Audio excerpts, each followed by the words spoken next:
my wife came home after 3 days of silence. No phone calls, no text messages, no explanation, just 72 hours of nothing. And then she walked through the front door like she had just stepped out for groceries. Waverly. I stood up from the couch where I had been sitting for the past 6 hours, waiting. Where have you been? I've been going out of my mind. I need space.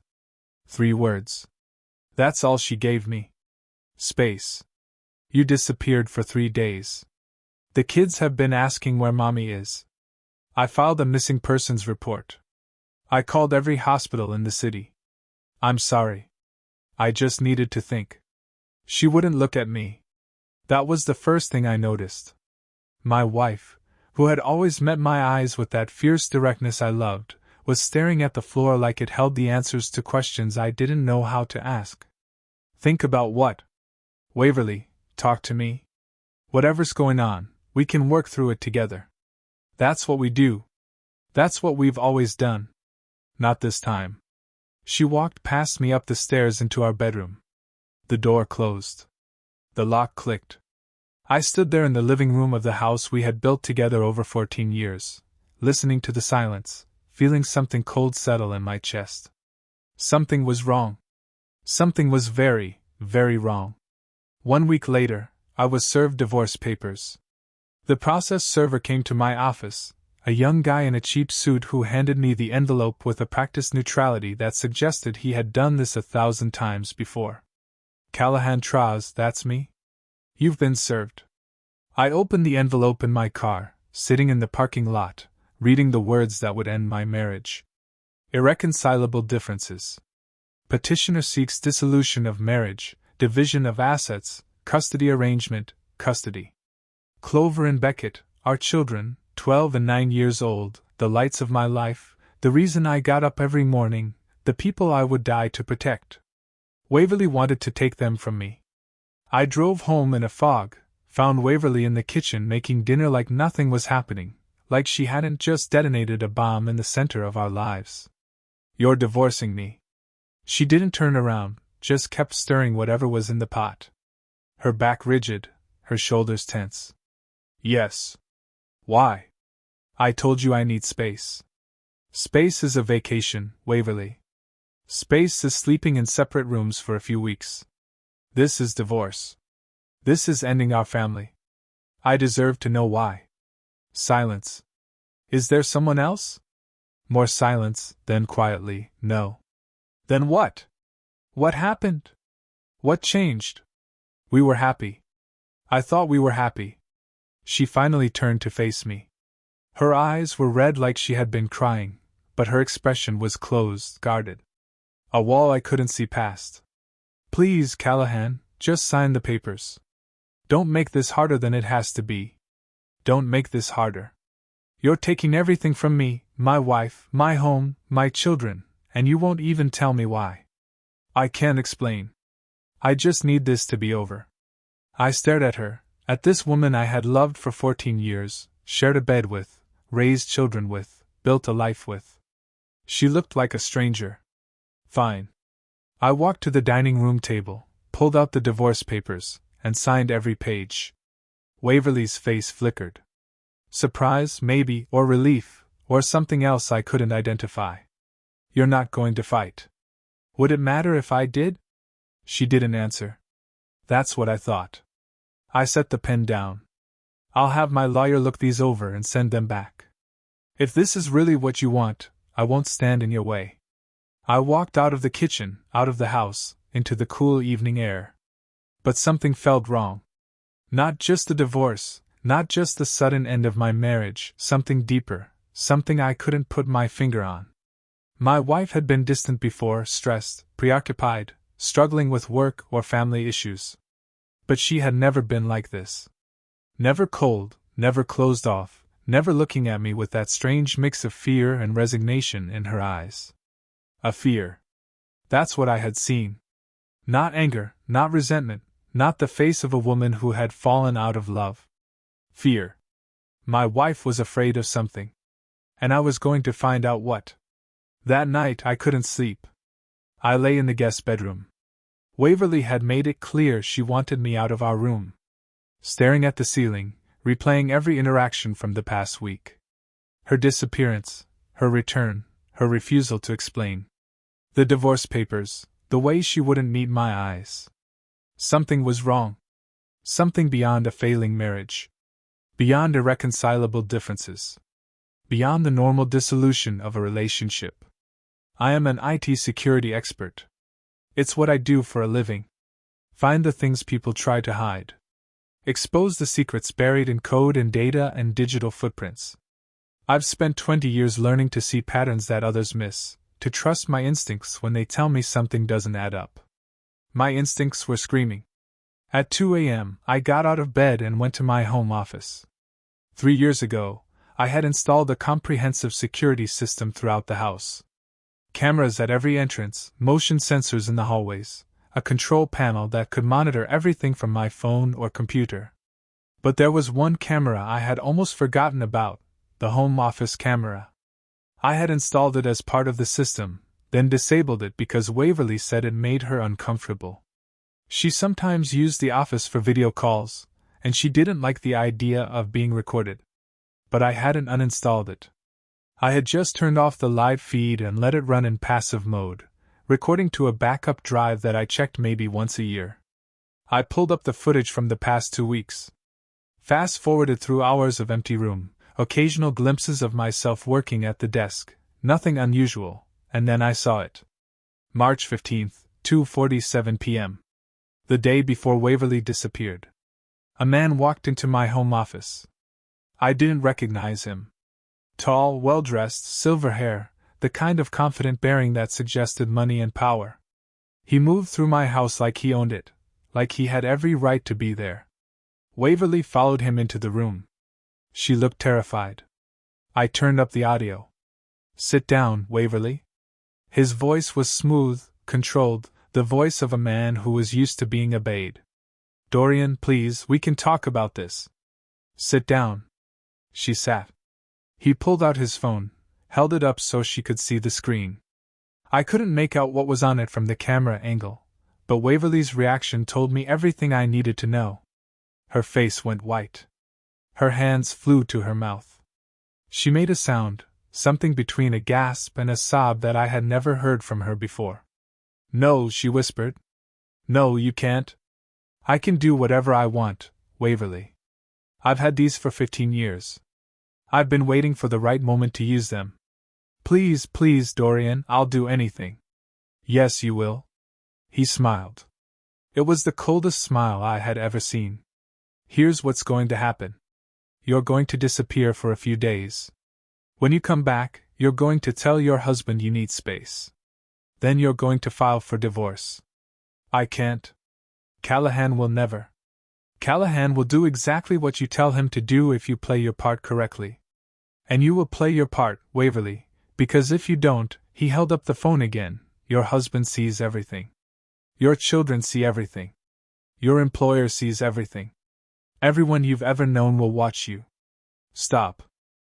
She was crying now. Tears streaming down her face. "Please stop. I'll do it. I'll do whatever you want. Just please don't show him. Don't let him see. That's a good girl." Dorian pocketed his phone. "I'll be in touch with the details. And Waverly, don't even think about telling anyone. If I find out you've spoken to your husband, to a lawyer, to anyone, I release everything immediately. Do you understand?"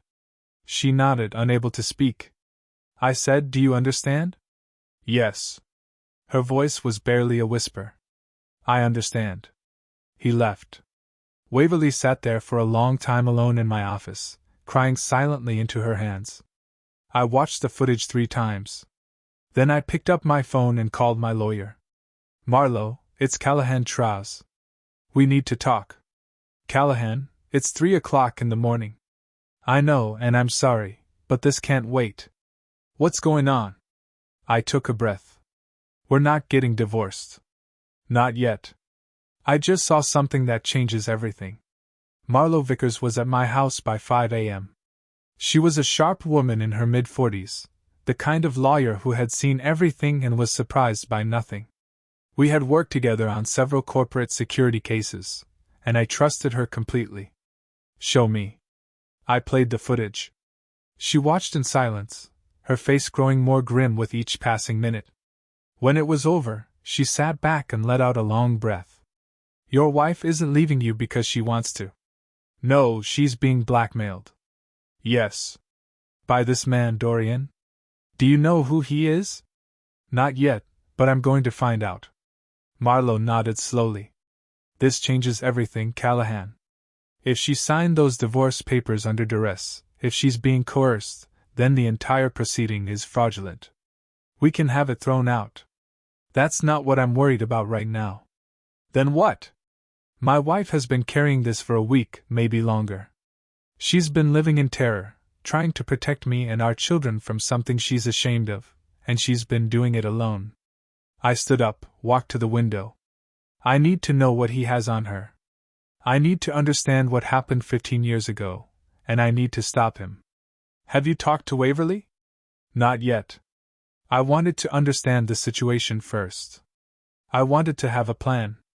Good. Marlowe pulled out her laptop. Let's start with what we know. The man's name is Dorian. He mentioned having these for 15 years, which suggests some kind of recordings or photographs. He's using them to force Waverly into a divorce, which means he wants something from her. Money, probably. She files for divorce, takes half of everything in the settlement, and then he takes it from her. Marlowe's eyes were cold. This isn't just blackmail, Callahan. This is a long-term predator. Someone who's been waiting, planning, preparing for the moment when he could use his leverage. Can we find him? Track him down. With the security footage, we have his face. I can run it through some databases, see if we get a hit. But Callahan, she looked at me, you need to tell your wife. She needs to know you're on her side. I know, but not yet. Not until I have enough to protect her. Right now, she's terrified that I'll see whatever he's holding over her. If I confront her before I have a plan, she might panic. She might run. She might do something desperate. So, what's your move? I sat back down, looked at the frozen image on my screen. Dorian's face, that cold smile. First, I find out who he is. Then I find out what he has. Then I find out if there are others. Others. Men like this don't stop at one victim. If he's been doing this for 15 years, there are other women, other lives he's destroyed. Marlowe nodded. And if you find them, then we build a case. Not just for Waverly, for everyone he's hurt. I looked at my lawyer. This man thought he could destroy my family. He thought he could use my wife's past to tear apart everything we've built. He was wrong. What do you need from me? Everything you can find on the legal side. Blackmail statutes, extortion laws, revenge porn legislation. Whatever he's done, there has to be a way to put him in prison for it. Consider it done. She closed her laptop. And Callahan, be careful. Men like this, they don't give up easily. If he finds out, things could get dangerous. Let him come. I looked back at the screen. I'd been waiting my whole career for someone like him. Let me tell you about my wife. I met Waverly in the summer of 2009. I was 30 years old, recently promoted at my company, finally feeling like I had my life together. She was 25, working at a marketing firm, rebuilding herself after what she vaguely described as a difficult few years. We met at a wedding, mutual friends, open bar, one of those perfect summer evenings where the air smells like flowers and possibility. She was standing by the dessert table looking slightly lost, and I walked over to introduce myself. The cake is better than it looks, I said. She smiled. Is that your professional opinion? Absolutely. I have a PhD in wedding pastries. She laughed, and I was done for. We talked for 3 hours that night. Missed the bouquet toss, the garter throw, most of the dancing. Just stood in a corner of the reception hall learning each other, building the foundation of something neither of us expected. 6 months later, we were engaged. A year after that, we were married. Waverly told me early on that she had a past she wasn't proud of. Bad relationships, poor decisions, a period in her mid-20s when she had lost her way. She didn't give me details and I didn't push. We all have chapters we'd rather not read aloud. What mattered to me was who she was now.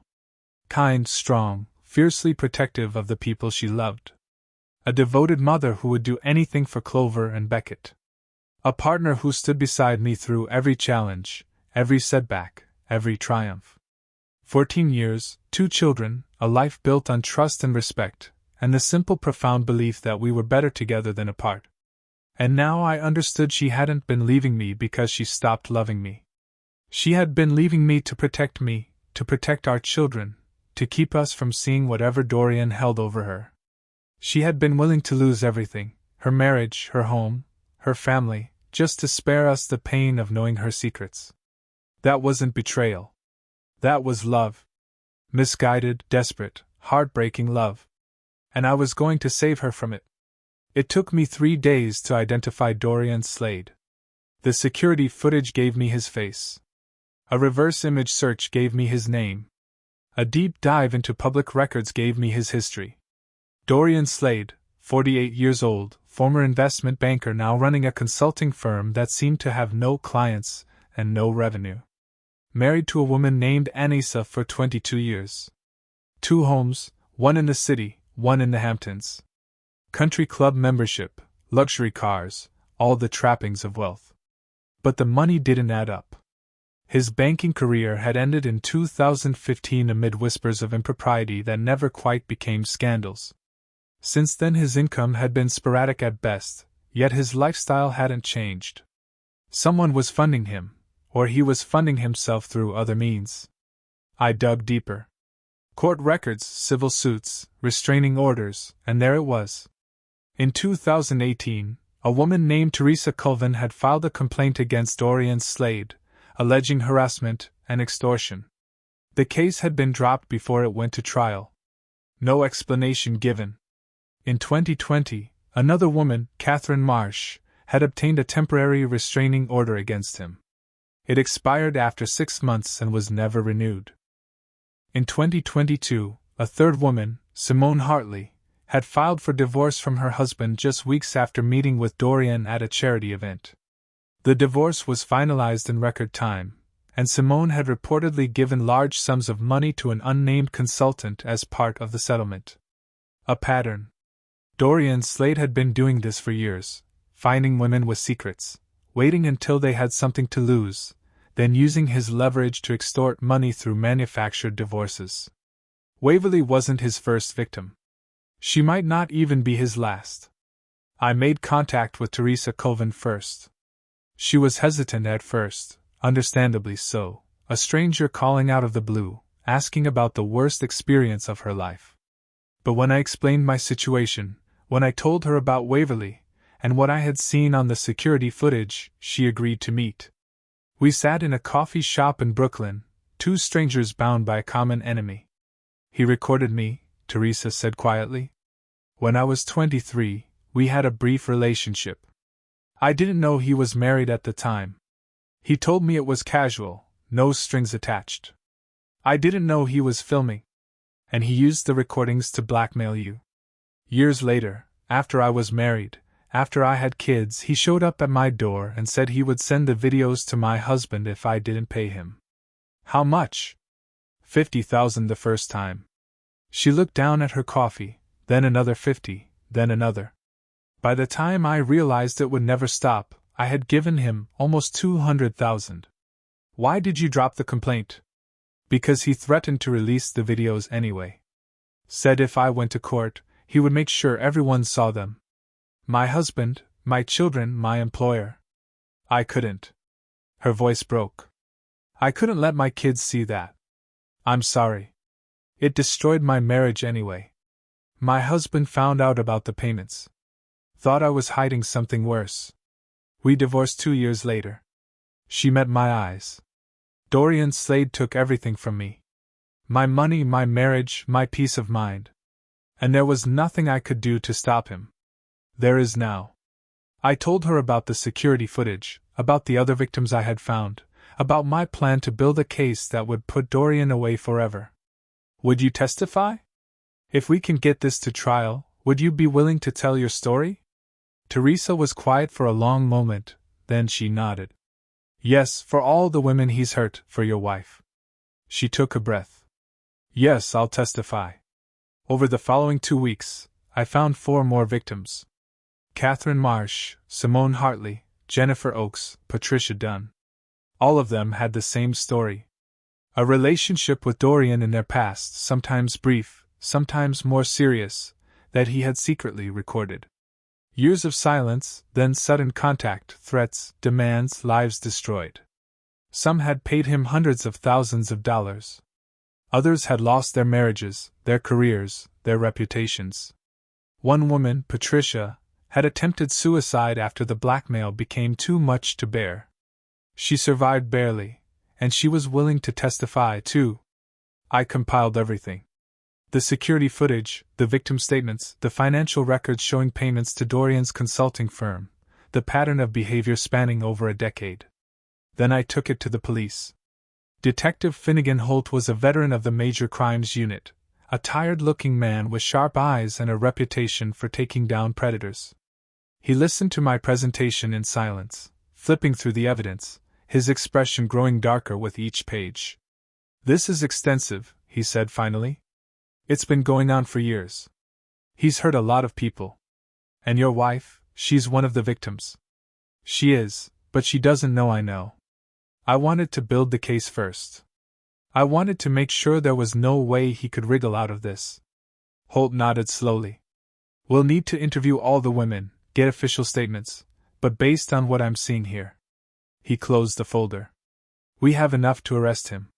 When? Soon. A few days, maybe a week. We need to coordinate with the DA. Make sure the charges are solid. He looked at me.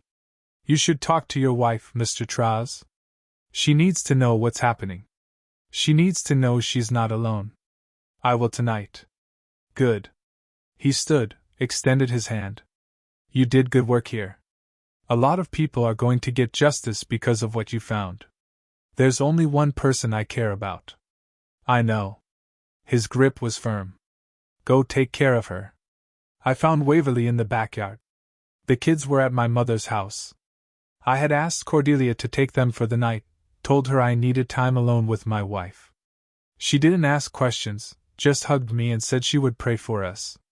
Waverly was sitting on the bench by the garden, the one we had built together the summer after Clover was born. She looked small in the fading light, her shoulders hunched, her face turned away from the house. I walked over and sat beside her. She tensed but didn't move. Callahan, I thought you were staying at your brother's tonight. I changed my mind. We shouldn't. I mean, the divorce? There isn't going to be a divorce. She turned to look at me. Her eyes were red, swollen. She had been crying again. She had probably been crying every night since this began. What are you talking about? I pulled out my phone, pulled up the security footage, pressed play. Her face went white. How did you? The office camera? I forgot it was there. So did you. I paused the video. I know everything, Waverly. I know about Dorian. I know what he's been doing to you. I know about the recordings, the threats, all of it. She was shaking now, tears streaming down her face. Callahan, I'm so sorry. I never wanted you to see. I was trying to protect you. I know. It was 15 years ago before I met you. I was young and stupid and I didn't know he was married and I certainly didn't know he was recording. I know. I should have told you. When we first met, when things got serious, I should have told you everything, but I was so ashamed and I thought it was over and I never imagined he would. Waverly. I took her hands in mine. Stop. She stopped. I don't care about the recordings. I don't care about what you did 15 years ago. I care about you. I care about our family. And I am not going to let this man destroy what we've built. But if he releases them, he won't. Not anymore. I turned her to face me fully. I found the other victims, Waverly. 5 other women he's done this to. We've built a case, evidence, testimony, everything. The police are going to arrest him. He's going to prison. She stared at me like I was speaking a foreign language. What? It's over. He can't hurt you anymore. He can't hurt anyone. But the recordings are evidence of a crime. He made them without your consent. That's illegal in this state. They won't be released. They'll be sealed as part of the criminal case. Waverly was crying harder now. But something had changed in her face. The fear was still there, but beneath it, hope. Fragile, uncertain hope. You did all of this for me? Of course I did. You're my wife. You're the mother of my children. Did you really think I would let some predator destroy our family without a fight? I thought when you saw the footage, I thought you would hate me. Hate you? I pulled her close. Held her the way I should have held her weeks ago. Waverly. What I saw in that footage was my wife being terrorized by a monster. What I saw was a woman so desperate to protect her family that she was willing to lose everything, including me, just to keep us safe. I was trying to protect you from the truth. I don't need to be protected from the truth. I need you, the real you, the one with scars and secrets and a past she's ashamed of. I tilted her face up to meet my eyes. I married you, Waverly. Not some perfect version of you, the real you. And I love her. I love you. Nothing is going to change that. She collapsed against my chest, sobbing. And for the first time in weeks, they weren't tears of fear. They were tears of relief. Dorian Slade was arrested 3 days later. They picked him up at his country club. Maximum embarrassment. Detective Holt told me later exactly what he deserved. He was charged with extortion, blackmail, and 6 counts of creating non-consensual intimate recordings. The case was airtight. The victims testified one after another, telling their stories in open court.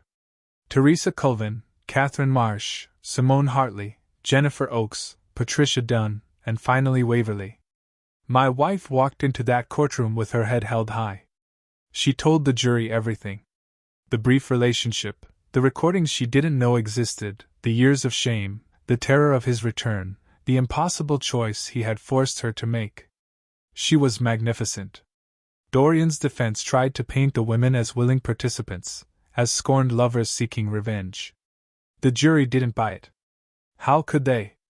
With 5 different women telling the same story, with security footage showing Dorian threatening Waverly in her own home, with financial records proving decades of extortion payments. Guilty on all counts. 18 years in federal prison. When the verdict was read, Dorian turned to look at me. His face was twisted with rage, the composed mask finally cracking. This isn't over, he mouthed. I held his gaze, didn't flinch. Yes, I mouthed back. It is. There was one more twist.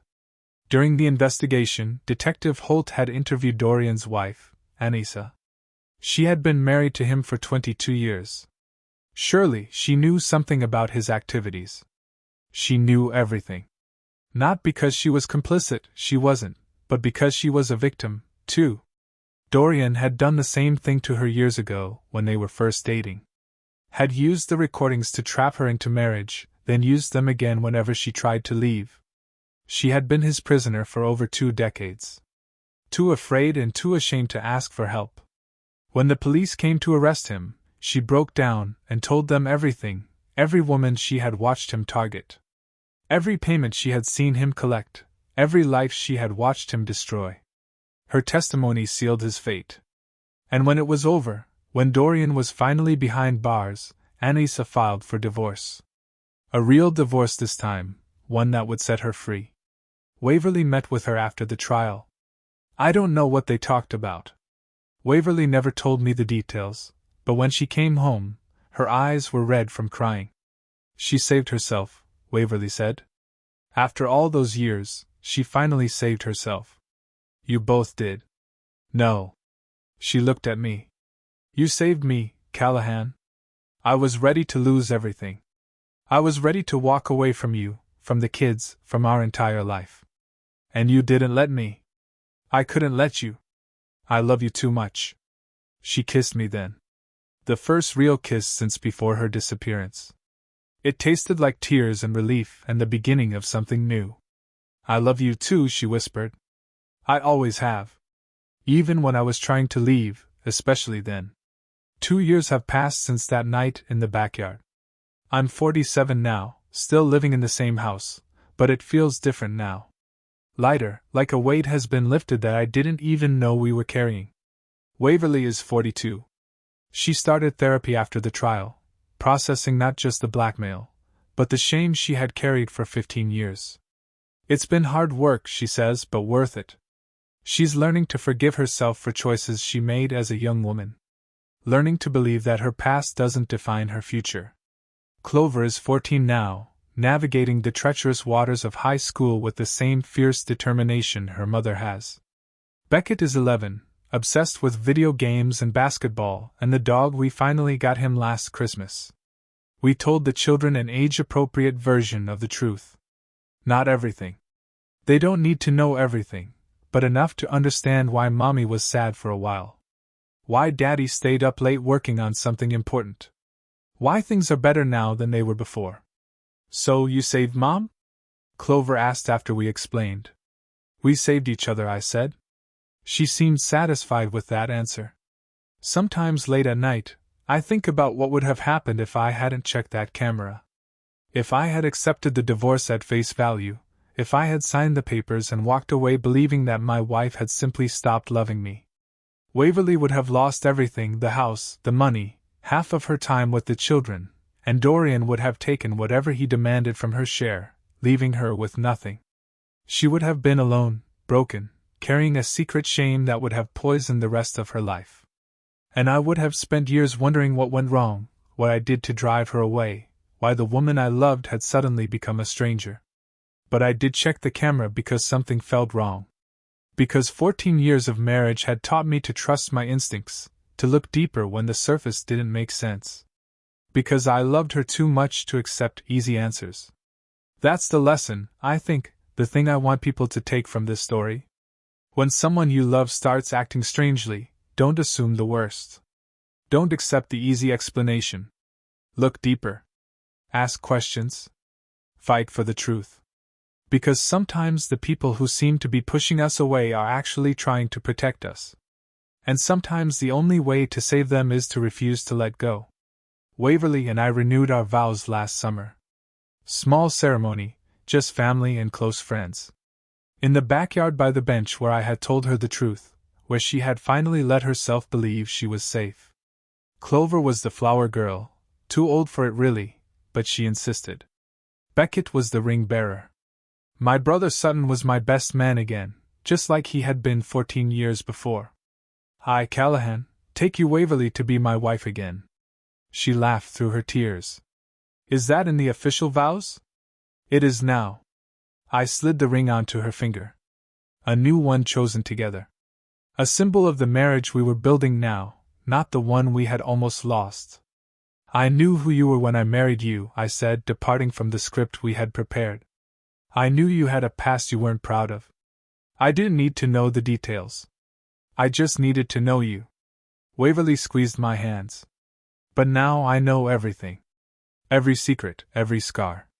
And I love you more than I did on our first wedding day because I've seen what you're willing to sacrifice for the people you love. I've seen your strength, your courage, your fierce determination to protect this family. I reached up and wiped a tear from her cheek. So I take you, Waverly, all of you. The past and the present, and whatever future we build together. No more secrets, no more shame, just us forever.